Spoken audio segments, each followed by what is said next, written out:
بسم اللہ الرحمن الرحیم۔ زہیر کا چھوٹا سا قافلہ سفر حج سے کوفے کی جانب پلٹ رہا تھا۔ امام بھی مکے سے کوفے کی طرف گامزن تھے۔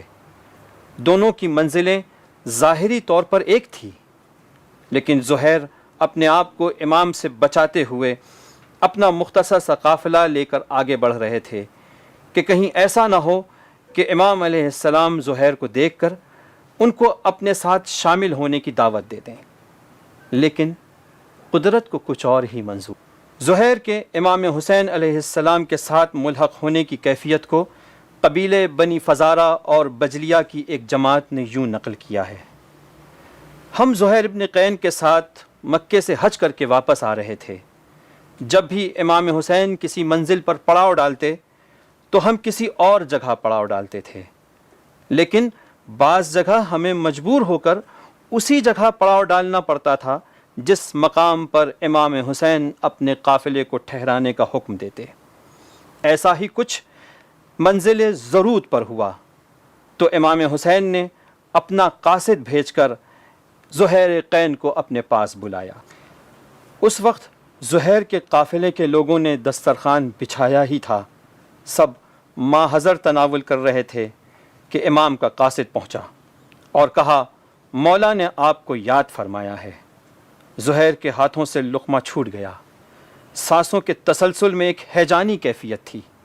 زہیر سوچ رہے تھے کیا جواب دوں کہ زہیر کی زوجہ کے جملے نے زہیر کو جھنجھوڑ دیا۔ سبحان اللہ زہیر، تمہیں زیب دیتا ہے کہ فرزند رسول تمہیں بلائے اور تم سوچ میں پڑ جاؤ۔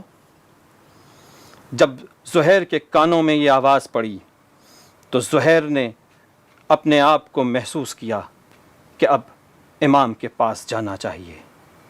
انہی جملوں نے زہیر کے قدموں کو امام کی طرف آگے بڑھا دیا۔ اب جب امام کے پاس پہنچے، کچھ دیر وہاں پر رکے، اس کے بعد جو امام کی طرف سے پلٹے ہیں تو چہرہ دمک رہا تھا۔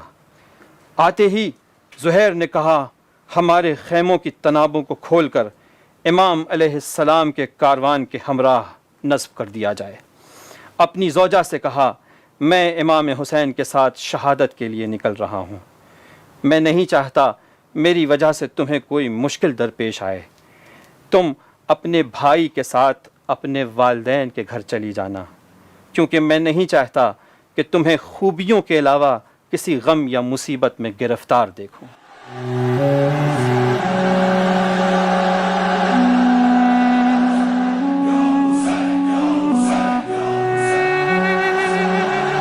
زہیر بن قین بجلی کوفہ میں بود و باش اختیار کرنے والے قبیلے بجلیہ کے بزرگوں میں سے ہیں۔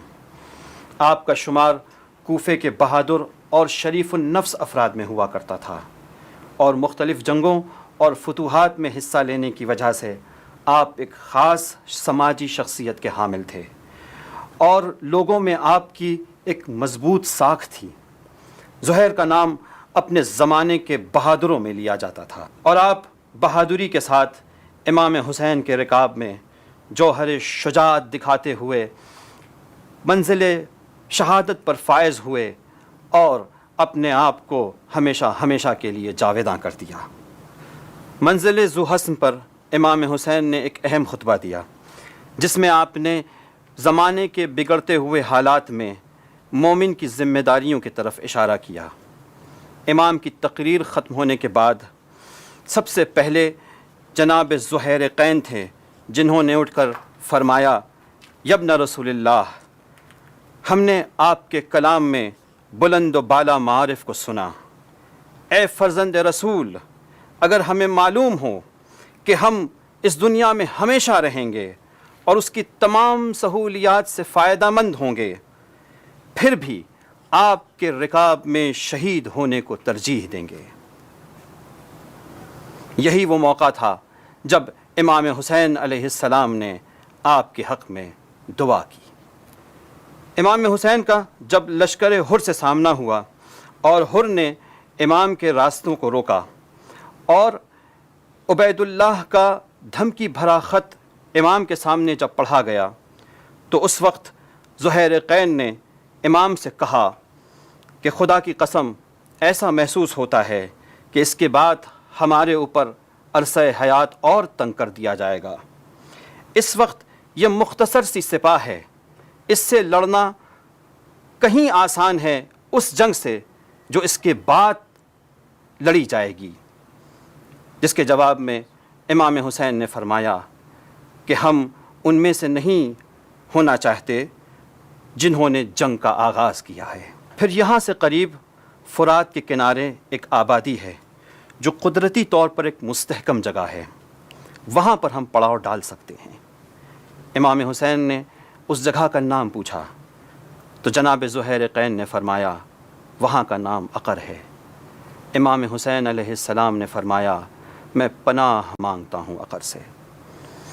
زہیر کی اس گفتگو سے محسوس ہوتا ہے کہ جناب زہیر میدان رزم کے فراز و نشیب سے کس قدر آگاہ تھے۔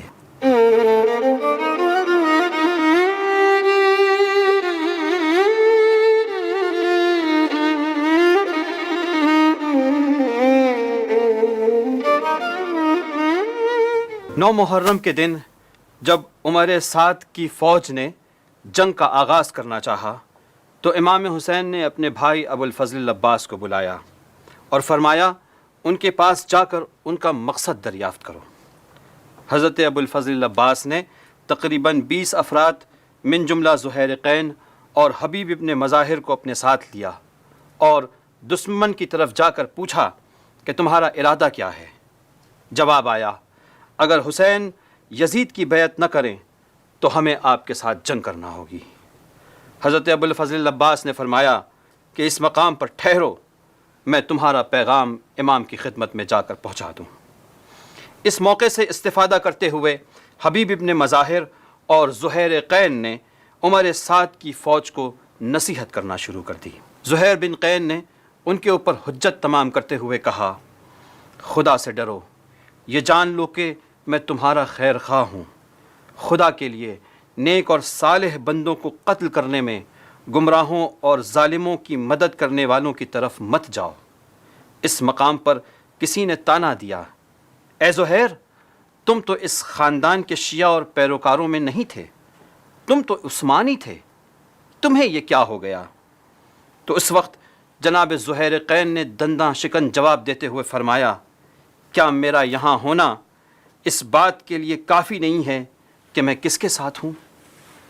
جان لو خدا کی قسم میں نے ہرگز حسین ابن علی کو کوئی خط نہیں لکھا اور نہ کوئی قاصد ان کی طرف بھیجا، نہ کبھی ان کی مدد کے لیے کوئی وعدہ کیا، لیکن جب رسول خدا سے امام حسین کی قربت اور ان کی مقام و منزلت اور قیام میں ان کی حقانیت کو محسوس کیا تو خون کے آخری قطرے تک ان کا دفاع کرنے کے لیے ساتھ میں آ گیا۔ ظہر عاشور نماز کے وقت امام حسین اپنے ساتھیوں کے ساتھ جب نماز خوف کے لیے کھڑے ہوئے تو زہیر بن قین اور سعید بن عبداللہ حنفی امام کی حفاظت کے لیے سیسا پلائی ہوئی دیوار بن کر کھڑے ہو گئے، تیروں کو سپر اور تلواروں کے ذریعے سے دور کرنا شروع کیا، یہاں تک کہ تیروں کا مہ برسنے لگا، بدن چھلنی چھلنی ہو گیا، لیکن امام کی طرف ایک تیر بھی نہ آنے دیا اور خود نماز عشق ادا کرتے ہوئے جام شہادت نوش کی۔